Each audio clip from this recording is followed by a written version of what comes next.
Hello friends, नमस्कार। आप सभी को स्वागत है इस चैनल पर। दोस्तों, आज के इस वीडियो में हम लोग जानेंगे झारखंड में मुंडा शासन व्यवस्था से संबंधित कुछ इम्पोर्टेंट फैक्ट जो कि अक्सर झारखंड के सभी कम्पिटिटिव एग्ज़ाम में पूछे जाते हैं। यदि आप झारखंड के किसी भी कम्पिटिटिव एग्ज़ाम की तैयारी कर रहे हैं तो ये वीडियो आपके लिए बहुत ही हेल्पफुल साबित होगा, इसीलिए वीडियो को बिना स्किप के पूरा ज़रूर देखिएगा। ओके। और दोस्तों, यदि आप हमारे चैनल पर पहली बार विजिट कर रहे हैं तो चैनल को सब्सक्राइब करना ना भूलिएगा, ताकि जो भी वीडियो हम इस चैनल पर अपलोड करेंगे उसका नोटिफिकेशन आप तक मिल सकेगा। तो दोस्तों, आइए स्टार्ट करते हैं मुंडा शासन व्यवस्था से संबंधित कुछ इम्पोर्टेंट फैक्ट। तो सबसे पहले हम लोग झारखंड के बारे में जानेंगे कि झारखंड में मुंडाओं का आगमन कब हुआ था। तो झारखंड में मुंडाओं का आगमन जो हुआ था वो हुआ था 600 ईसा पूर्व में। ओके। नेक्स्ट है, झारखंड में सर्वप्रथम मुंडा जनजाति ने ही झारखंड राज्य का निर्माण की प्रक्रिया शुरुआत की थी। बहुत ही इम्पोर्टेंट फैक्ट है कि अगर आपसे क्वेश्चन पूछते कि झारखंड में सर्वप्रथम राज्य निर्माण की प्रक्रिया शुरू किसने की थी, तो आपको आंसर देना होगा मुंडाओं ने। अगला पॉइंट है कि मुंडाओं का शासक जो था वो सर्वप्रथम कौन था, तो ये सूतिया पाहन था। मुंडाओं का शासक जो था वो कौन था, सूतिया पाहन था। अगला है कि नव स्थापित राज्य का नाम जो था वो सूतिया नागखंड रखा गया था। यानी मुंडाओं का जो नव स्थापित राज्य था उसका नाम था सूतिया नागखंड। ओके। नेक्स्ट है, सूतिया नागखंड को 7 गढ़ और 21 परगनों में विभक्त किया गया था। 7 गढ़ और 21 परगनों में सूतिया नागखंड को विभक्त किया गया था। अगला है, जो मुंडाओं का जो प्रजाति है उसे क्या कहा जाता है, तो मुंडाओं की प्रजाति को कहा जाता है प्रोटो ऑस्ट्रेलॉयड। क्या कहते हैं, प्रोटो ऑस्ट्रेलॉयड। अगला है, भाषा जो है मुंडाओं का भाषा जो है वो क्या है, मुंडारी है, जो कि ऑस्ट्रिक भाषा से संबंधित है। मुंडाओं अपनी भाषा को क्या कहते हैं, तो मुंडाओं अपनी भाषा को होडो जगर कहते हैं। क्या कहते हैं, होडो जगर।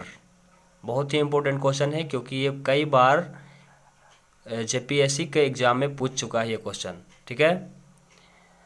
अगला है कि मुंडाओं का निवास स्थान जो है वो मूल निवास स्थान जो था वो तिब्बत था। ठीक है। अगला है, समाज जो होता है, मुंडा का समाज जो होता है वो कैसा होता है, तो पितृसत्तात्मक होता है। ठीक है। मुंडाओं की गोत्रों की संख्या जो है वो कितनी है, तो मुंडाओं की गोत्रों की संख्या 340 है। बहुत इंपॉर्टेंट क्वेश्चन है। अगला है, मुंडाओं का क्षेत्र जो है वो कौन कौन सा क्षेत्र है, तो ये है पूर्वी एवं दक्षिणी पूर्वी क्षेत्र, सरायकेला, गुमला, सिमडेगा, पश्चिम सिंहभूम और बोकारो। ये सभी क्षेत्र जो है यहाँ पे मुंडाओं का क्षेत्र कहा जाता है। पंचायत शासन व्यवस्था जो है वो कौन सा है, तो इसका है पंचायत शासन व्यवस्था में जो है उसमें पढ़ा पंचायत होता है जिसे हातू पंचायत भी कहा जाता है।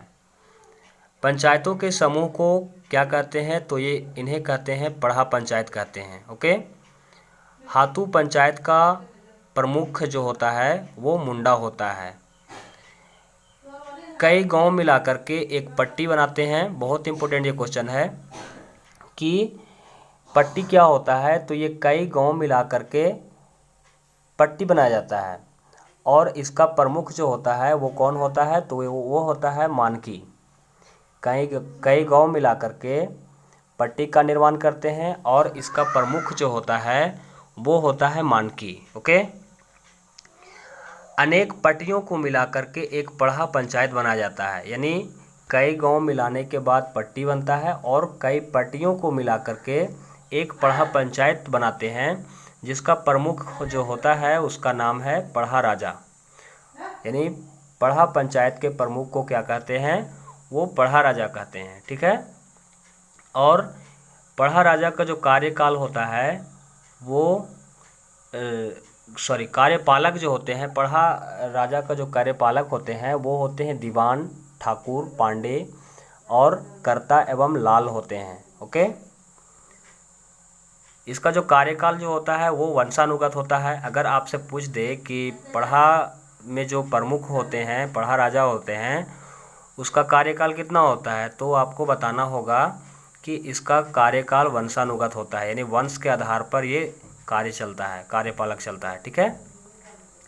अगला है कि विवादों का निपटारा जो होता है गांव में, अगर दो गांव आपस में विवाद कर लेते हैं तो इसका निपटारा जो करते हैं वो करते हैं पढ़ा पंचायत। पढ़ा पंचायत को जो पढ़ा राजा होता है वो विवादों का निपटारा करता है। अगला है कि मुंडा के गांव में 3 विशेष स्थल होते हैं जिन्हें सरना कहते हैं, अखाड़ा कहते हैं और शासन कहते हैं।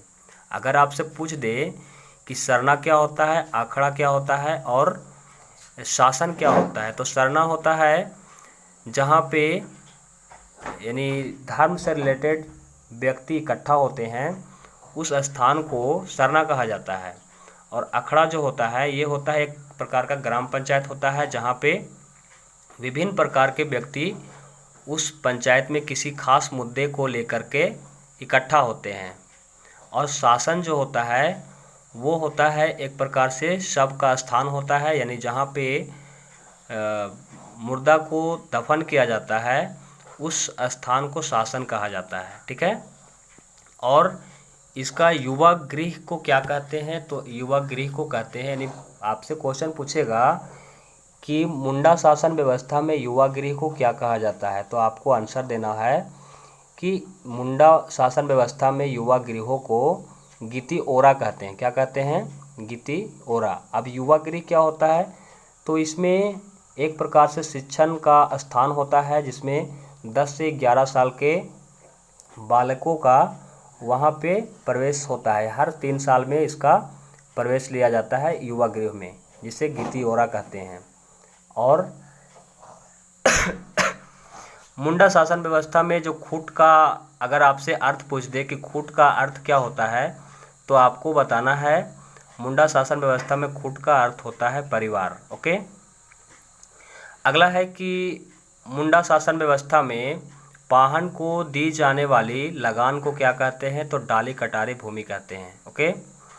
इस जनजाति में कोल शब्द का पसंद नहीं किया जाता है। यदि आप कोल का प्रयोग मुंडा में करते हैं तो इसका पसंद नहीं किया जाता है, विवाद उत्पन्न हो जाता है। ठीक है।